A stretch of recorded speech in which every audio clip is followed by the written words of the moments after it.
course, we start with LSU's disappointing 38-23 loss over in College Station. Most of the week, we were kind of the opinion that you would get one of two A&M teams, one that was highly motivated, one that was ready to play and would take this opportunity to, kind of get in LSU's season a little bit, but also to have it be their bowl game, to go into the offseason with some type of momentum, or the A&M team that looked largely disinterested a week ago against UMass in an empty stadium, and with a bowl game past this game out of reach, would they just play out the string? It was very evident from the opening drive of the game that it was going to be the former, that Jimbo Fisher, who has been ridiculed, lampooned, whatever you want to call it, through most of the season, had his team ready to play. And whether you like Jimbo or not, we of the opinion he's not as bad a coach as his record was. We asked the question, I think I asked it 10 different ways on pregame for everybody we had. What has happened? And the explanations range from Jimbo's running an antiquated offense, looked plenty modern enough to me last week, to injuries on the offensive line, to uncertainty at quarterback. Take your pick. Another theory that was floated by Richard Dixon, who did the post game with us on Fridays, is that there were some people that had declared for the transfer portal even before this game. There were some that they knew were going to be out as soon as this game was over. But if there was a culture problem in the locker room, the possibility was there that the culture problem was confined to a handful of kids, and that the addition by subtraction to your culture was them moving along. I don't know if that was it. Whatever it was, they came to play. And the most disturbing thing about the loss was how well they were able to muscle LSU up front. And that was on really the offensive line against LSU's defensive front. They run, A-Chain ran for 215 yards.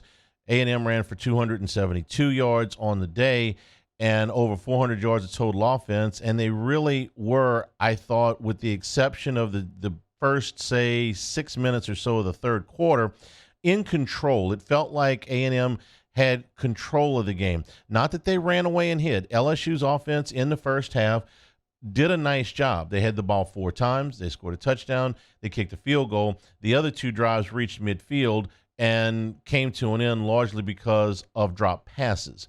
Then in the second half, when LSU came out, got the 3 and out, went on the touchdown drive, get the ball back on another 3 and out, and then the play of the game, which was the 3rd and 1, where Jaden Daniels puts the ball on the ground. It's a zone read.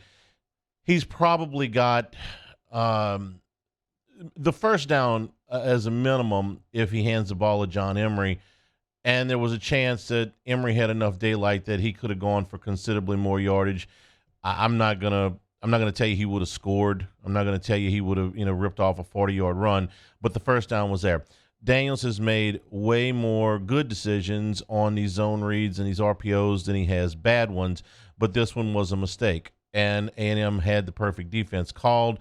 The stunt on the outside, the fumble and return for a touchdown completely swung the momentum of the game, and from there, A&M really never gave it back. So it's fair to wonder if at 12 games, LSU's defensive front has had their starters, I would say, playing, particularly the defensive tackle position, I would say somewhere between 80 and 90% of the snaps. Hasn't been a lot of rotation up front.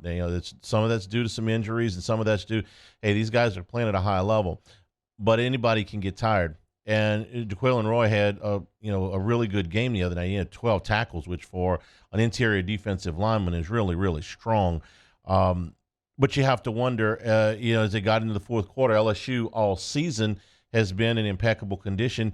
Did that group up front finally get tired? and it would be understandable if they did.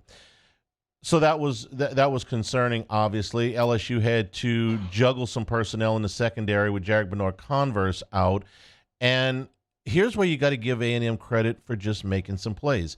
Moose Muhammad made two of the best catches, that we've seen, over the weekend. Two of the best catches.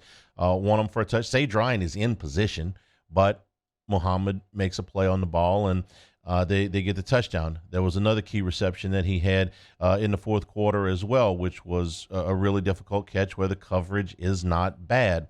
But the fact remains that A&M was able to keep the ball so long against an LSU defense. Well, here's the thing. A&M came in last in the league in scoring offense and second in total offense, second to last in total offense. LSU came in fourth in the league in scoring defense and fifth in total defense, and yet A&M was able to hold the ball on long, sustained drives 5 different times. A 15-play drive for 90 yards, a 12-play drive for 59 yards, a 7-play drive for 72, 8 plays, 77 yards, 8 plays, 83 yards. That is not the type of offensive production that you would think LSU would give up. It was also fair to think that Matt House would make adjustments, as he has all season. He's had a terrific year, and going into the beginning of the third quarter, I thought he had that, or maybe they just played it a little bit better. Maybe they didn't change anything drastically, but they got the 2 3-and-outs, and that would have put them back in position. If they go down and score on that second drive and take the lead, do they win? Who can say? But it certainly would have, it would have looked pretty good for them at that point that they had kind of righted the ship. Instead, the momentum all swung to Texas A&M, and LSU was unable to get it back. Compounding the problem was later in the game, Jaden Daniels took some pretty big shots, and that had him in a walking boot yesterday, and will be in that boot today. We'll get an update from Brian Kelly during the press conference, but here's what he had to say yesterday about the status of Jaden Daniels' ankle. Jaden, we kept him in a boot for today. We'll get him out of the boot yesterday, but his exam was good today, and we're pretty optimistic about his ability to practice on Tuesday. So it wasn't a high ankle sprain. Those are the things that you concern yourself with, because that's going to limit his mobility, and he's going to need to have obviously all of his mobility and more. And early indications look pretty good. So we'll have a better understanding tomorrow, but the report was good today, and we'll take it from there. Josh looked good. We're obviously very conservative with him and making sure that we got him at what we considered full 100%. He's the kind of runner that needs that, and I think we feel all very good that he's going to be able to be part of the game plan this weekend. As if this wasn't going to be hard enough. Your top 2 ball carriers are at least somewhat compromised going into the week, and hopefully they will have a good week of practice and get healthy and ready to go. So this was in no way was this game on any one play or one person. The fumble was huge, but A&M was able to convert on 10 of 15 on third down, throwing a fourth down, so that's 11 of 16 conversions. They were able to run the ball for 272 yards. They got stops when they needed to get stops on LSU's offense. They certainly hit Daniels enough times to make him feel it. Game plan wise, they did a good job of getting Harold Perkins away from the football. LSU saw this earlier in the year when Tennessee did it, and it kind of takes him away from the action. At that time, they were getting him off the field altogether. Well, you can certainly see where teams are trying to get him into a position where he is more in coverage than he is able to rush. And with some of the sets that they were doing, Perkins was pretty far away from the action, and he didn't have much of an impact in this game. Expect to see that again this week by Georgia. This will be something that Matt House has got to put in to make sure that Perkins can impact the game, knowing that if it works against a guy like that, then he's going to see it again, because he's a huge key to what LSU does defensively. And Stetson Bennett, I think, is probably a better athlete than he's given credit for. A lot of the success of the Georgia offense comes when Bennett is on the move.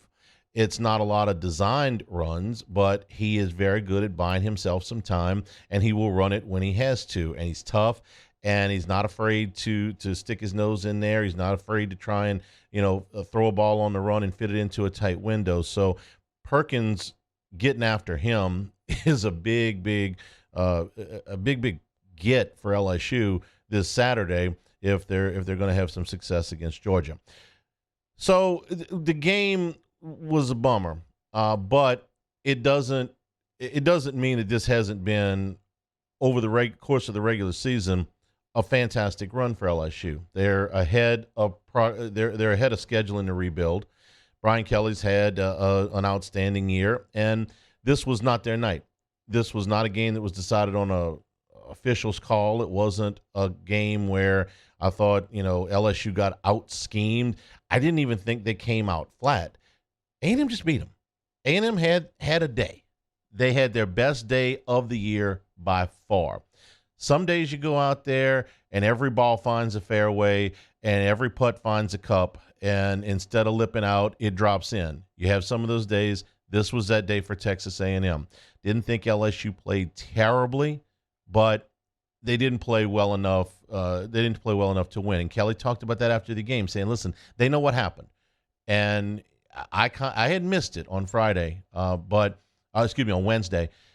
He had come out and said, "You know what? Tuesday didn't have a great practice. A little bit better on Wednesday, almost like he maybe kind of saw this coming." And sometimes success is harder to deal with than failure. Anybody reasonable would have taken 9-3 at the beginning of the season in a heartbeat. If you wouldn't have taken it before the season started, you definitely would have taken it after the Florida State game. A 9-3 season without a trip to the SEC championship game would have been a huge success. Say instead of the way that it ended, they would have beaten Texas A&M and lost to Alabama, and Alabama would have gone to the SEC championship game. This season would have still been considered a success. So the fact that it ended on a sour note doesn't, in my mind, detract from what has been a successful season. And I'll believe that even if they don't win the game on Saturday, which of course they were a huge underdog to do. I'm curious to see, what this will be the theme all week is what are you going to get out of Jaden Daniels? What is his health going to look like, and what's his confidence level going to look like? Because after the turnover, it was back to, again, holding the ball way too long. The opportunity to make plays down the field presented itself, and frankly, he just was reluctant to take them. We've seen this happen to him before. When something bad happens, generally he plays a little bit tighter after that. He did it against Arkansas, and I thought in the second half after the turnover, he did it again here. It's been, just ingrained in him that, turnovers are so catastrophic that you just can't even take some chances sometimes. When he's rolling and he's got a lot of confidence, we've seen him play at an exceptionally high level. When something goes sideways, he's tightened up a little bit. It's just that simple. So what is going to happen in the Mercedes-Benz Dome on Saturday? If he gets off to a good start or he gets off to a bad start, may be everything for LSU, because we've seen him play with confidence and we've seen him when he gets rattled a little bit, and there's certainly a difference. But this regular season should have exceeded just about anybody's expectations going in.